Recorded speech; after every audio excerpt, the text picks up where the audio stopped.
Fala galera do canal do meu timão, eu novamente na área para trazer hoje uma análise tática do que rolou no jogo do Corinthians, né? Bom, você também deve estar incomodado com os escanteios ofensivos do Corinthians, né? Porque todos os escanteios são batidos pro Gil, todos batidos abertos. O Corinthians não conseguiu levar nenhum perigo dessa maneira. Geralmente, quem levava o perigo eram os contra-ataques do Red Bull Bragantino. Então, hoje será esse o assunto do vídeo. Além disso, vamos falar um pouco taticamente de Corinthians 1, Red Bull Bragantino 2. Antes de mais nada, se inscreva no canal, deixe seu like, deixe nos comentários o que você achou da partida do Corinthians e se você também está irritado com esses escanteios ofensivos do Corinthians. Beleza? Então bora pro vídeo. Bom galera, seria muita hipocrisia se eu viesse aqui e falasse que o sistema de jogo do Corinthians para o jogo contra o Red Bull Bragantino foi ruim. A tentativa do Silvinho era bem clara. O Red Bull Bragantino podia ter a bola, o Corinthians queria controlar mesmo, eram os espaços do campo. E isso no primeiro tempo foi perfeito. E não estou falando isso porque o primeiro tempo acabou 1-0. Eu estou falando porque o Red Bull Bragantino não teve muitas chances. O Corinthians, conseguiu sair ali em 4 escapadas na última. A última escapada do Corinthians é o gol do Rony, né? O problema vem depois do gol.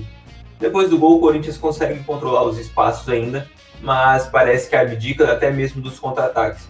O Corinthians não incomoda nem um pouco o Red Bull Bragantino, que vai gostando cada vez mais do jogo e no segundo tempo chega ao gol de empate. Essa estratégia de jogo do Silvinho, como eu falei, seria muito hipocrisia se eu falasse que ela foi uma estratégia ruim.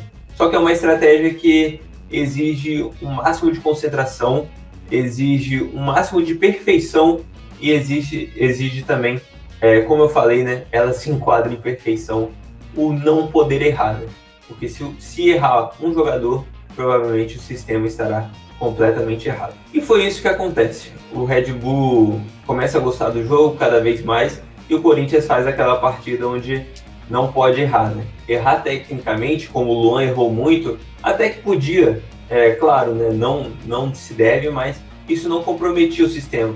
O principal problema seria se errasse taticamente, se errasse concentração. Não estou aqui defendendo o Luan, que fez uma péssima partida, mas taticamente ele conseguia controlar a pressão, conseguia orientar a pressão, e isso talvez era um dos problemas menores do Silvinho, o erro de passe. A gente estava preocupado mesmo, era no erro tático. E aí, em uma bola parada, que era uma jogada de marca registrada do Red Bull Bragantino, o Red Bull empata, e aí o jogo vira totalmente. Se antes quem tinha ansiedade era o Red Bull Bragantino e o Corinthians tinha só a preocupação e a concentração, depois isso inverte. A ansiedade passa a ser do Corinthians, que tinha um resultado e não tem forma de como reagir, e o Red Bull Bragantino, que antes tinha ansiedade, agora tem total confiança no jogo. Se 1-0, o jogo já era praticamente do Red Bull, que controlava a bola e o Corinthians não assustava nos contra-ataques. Com 1-1, o Red Bull Bragantino só teve uma confiança aumentada e sabia que a virada podia ser questão de tempo. E realmente foi. No erro do João Vitor, o Corinthians acaba tomando o segundo gol. E aí que entra, talvez, o que eu tinha falado antes. Um jogo onde não pode errar. João Vitor e Cássio erraram ali, principalmente no segundo gol, O Cássio assume que depois do jogo que errou, que estava desatento, que já estava pensando em um lance futuro. Ele acaba tendo um lapso de concentração e toma um gol em uma das bolas mais fáceis que o Red Bull Bragantino chutou. O Cássio ontem fez excelentes defesas. Esse gol eu também não acho tão falha, eu acho que foi falha sim, ele assume, mas era um lance de perto, era um lance onde o cara chutou muito forte, mas claro, pro nível do Cássio ele deveria ter agarrado. E o Corinthians toma o segundo gol. E aí, que entra o que eu falo também sobre a estratégia de jogo. Isso eu não consegui entender do Silvinho, quando ele tirou o Luan, coloca o Léo Natel e depois, com a lesão do Léo Natel, ele coloca o Ramiro. Qual era a estratégia de jogo do Silvinho? Por que saiu de um jogador que tem características A, foi para uma característica B e depois entrou com uma característica C? Realmente não deu para entender. Eu achei que podia ter entrado o Adson, talvez, ali na função e botado até um Mosquito centralizado. A partir do momento que o Corinthians toma o segundo gol, o Ramiro vai para a ponta, e o Mosquito joga meio ali centralizado. e até quase faz um gol impedido, né? Enfim, quase gol impedido é meio complicado, mas um lance ali onde o Gabriel infiltrou e cruzou para ele. Ele finalizou e o Cleiton fez uma defesa, onde a bola quase escapou, mas infelizmente estava impedido. Enfim, uma partida do Corinthians onde não podia errar, acabou errando. E isso gerou a vantagem para o Red Bull Bragantino, né? Que ficou confortável no jogo. Mas, como eu falei no início do vídeo, hoje eu quero falar sobre as bolas paradas do Corinthians. Você sabia que 70% dos escanteios batidos pelo lado direito foram cobrados na direção do Gil? E até agora, com o Silvinho, nenhuma finalização, o Corinthians não conseguiu finalizar nenhuma jogada em um escanteio. Realmente é um ponto bem negativo, né?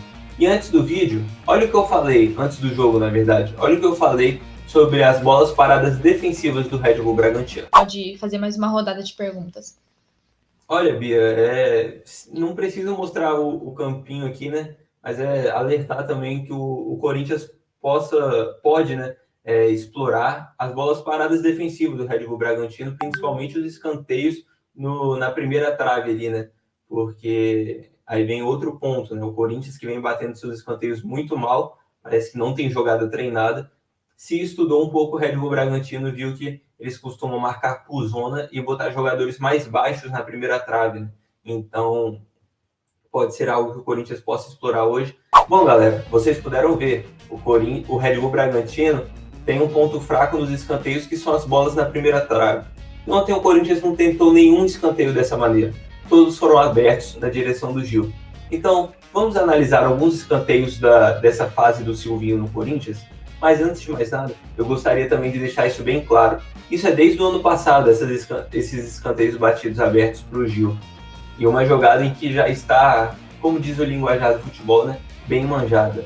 A única jogada que eu lembro que saiu gol, uma jogada ensaiada do Corinthians, foi mesmo com o Coelho, que teve uma péssima passagem pelo profissional do Corinthians, mas que deixou pelo menos um gol de bola parada numa jogada ensaiada.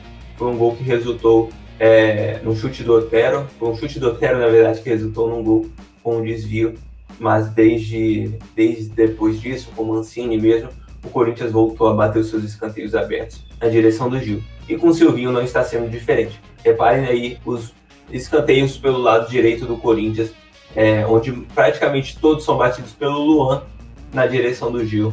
Então, reparem no vídeo. Bom, galera, o primeiro vídeo dá para ver o Luan ele fazendo um gesto pro Gil, né? Vai mais, o Luan bate tentando achar a direção do Gil, a bola passa por todo mundo. O próximo escanteio, a batida na direção do Gil, a zaga afasta. Agora o segundo jogo contra o Atlético Goianiense, novamente, o Luan batendo, a zaga afasta. Outra vez, o goleiro pega, né? Tudo na direção do Gil, vocês podem ver, contra o Palmeiras, acho que é o Matheus Vital que bate esse escanteio. O Gil não alcança, gera um contra-ataque pro Palmeiras. Contra o América Mineiro, mesma coisa, bola pro Gil, ninguém cabeceia. Contra o Bragantino ontem, um monte de contra-ataque, né, que foi gerado pro Atlético Goianiense através dos escanteios do Corinthians. E todos sendo batidos na direção do Gil. E, como eu falei, né, era um ponto fraco do Red Bull Bragantino, desculpa, a bola na primeira trave. O Corinthians não tentou explorar isso nenhuma vez. Dos 9 escanteios do Corinthians, nenhum foi finalizado, né? O Corinthians conseguiu finalizar a jogada e aconteceu de o Red Bull Bragantino conseguir contra-atacar. Então, o que era para ser esperança para o Corinthians acabou gerando preocupação. E isso é um fator bem negativo, né? Que o Corinthians precisa treinar mais. Bom, galera, esse foi o vídeo de hoje. Espero que vocês tenham curtido. Eu sei que o resultado foi ruim, né? Mas eu tenho aqui que falar do meu trabalho. Então, eu acho que essa questão dos escanteios é uma bola que a torcida está levantando muito bem, né? Todo mundo questionando por que ele ser sempre assim. E eu espero que vocês tenham entendido aí através dos vídeos, beleza? Então é isso, se inscreva no canal, deixe seu like, deixe aí nos comentários o que você acha das bolas paradas do Corinthians. Valeu, fiel! Tamo juntos. Segunda-feira estamos aqui de volta para falar sobre Corinthians Bahia e Corinthians, para a gente ver taticamente se o Silvinho mudou alguma coisa, se o Corinthians, né, tem outro plano, outra variação tática, porque esse 4-3-3 do Corinthians, tudo bem que tem dado certo, né, em certos momentos do jogo, contra times que propõem o jogo, mas agora contra o Bahia eu acredito que o Corinthians também vai precisar propor E aí a gente vai ver, será que ele vai sacar um volante, botar um atacante para o Luan jogar mais recuado e desempenhar melhor? Vamos ver, só o tempo nos girar. Então segunda-feira a gente está aqui de volta. Mas antes de segunda, domingo tem o pré-jogo tático, acho que 11 horas, eu e a Bia falando sobre como o Bahia joga. Então colhem aí no canal para a gente debater e eu mostrar como o time do Bahia costuma jogar e pontos fracos, fortes, bolas paradas, tudo isso você vê no pré-jogo tático. Valeu? É nóis, tamo junto, vai Corinthians, valeu!